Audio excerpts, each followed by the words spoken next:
I've already done a quick revision video on hydrogen fuel cells, so I thought I'd do one for non-hydrogen fuel cells.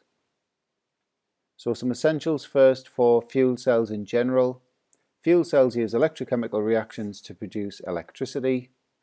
The fuel always gives up its electrons at the anode, that's the negative electrode, and I've got this silly way to remember that, oxana. Oxidation takes place at the anode.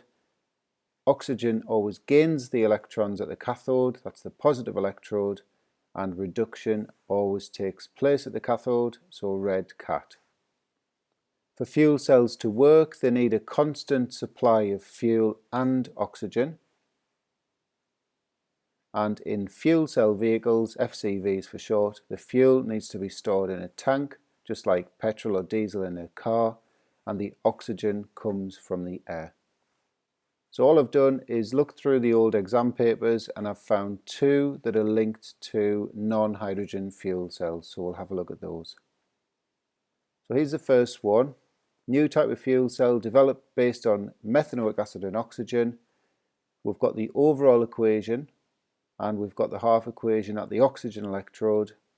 We've got to work out the half equation at the other electrode and suggest an advantage of this fuel cell over a hydrogen fuel cell. So if you want to pause the video and have a think about that and then play on when you're ready. So the first thing we need to do is we need to basically establish from what we've already got in this half equation, what do we need to make this overall equation when we add the two half equations together. So we've got the oxygen, we haven't got this methanoic acid, so we'll put that in first, two methanoic acids. So I think the next obvious thing to do is to put these two CO2s in because we haven't got them at all in this one. So the next thing we're going to do is look at what we've got in this half equation but we don't want in this one. So we've got 4H pluses here but they're not in the overall. So we need 4H pluses as a product on the other one. And obviously the final thing we need are those 4 electrons there. And obviously what we should do at this point is simplify that down, so I would then lose that 2, turn that into a 2, and that one as well.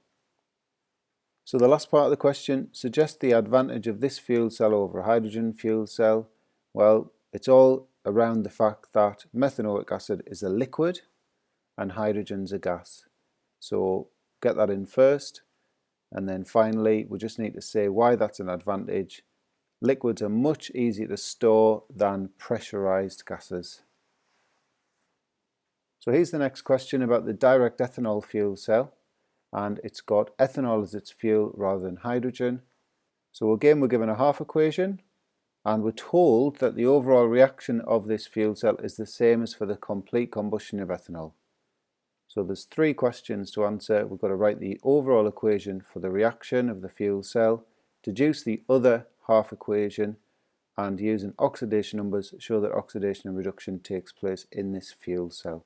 So just as before, if you want to have a go at that, pause the video, play on when you're ready.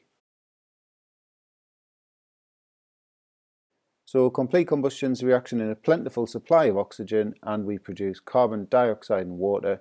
So the overall reaction equation looks like that. So now we've got that, we're in a similar position to the previous question because we're going to work out what we need when we add this to the other half equation to make that. So the first obvious thing to put in are those 3 O2s.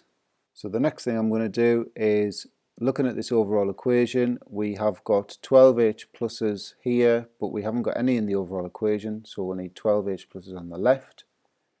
Electrons wise, we need 12 of those to cancel out. So the final thing is we've got 3 waters in the half equation we've already been given, but we need 3 waters as a product. So to be left with 3 in the overall equation, we're going to need 6 on the right hand side. And again we should simplify that down, so everything's divisible by 3, so we would lose that, that would go to 4, that would go to 4, and that would go to 2. So the oxidation and reduction processes, so this is the reduction equation here, we're gaining electrons, so the oxygen starts out at 0 oxidation number and it goes to, in water, -2, and so therefore that's a drop or a decrease in oxidation number. Oxygen's reduced, the oxidation number goes from 0 to -2. So here's the oxidation process. The way I've looked at this is I've drawn a quick displayed formula for ethanol, put in the oxidation numbers I do know. So obviously all of those 6 hydrogens are +1. So we've got a total positive oxidation number count of +6. I know that the oxygen's -2. So that means from the 2 carbons in the molecule, we need -4 to leave no charge overall. So each one's -2. And then in CO2, each oxygen -2. So we've got -4. Molecule is neutral, so that must be +4.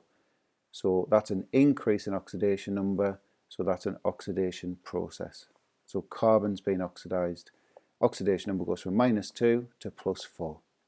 Now it's worth pointing out that the exam question that this came from, I haven't put it on this slide because I couldn't fit it on, actually asked the same question as the previous slide about what's an advantage or describe an advantage of the ethanol fuel cell over a hydrogen fuel cell, and the answer was ethanol is a liquid and it's easier to store than the pressurized hydrogen.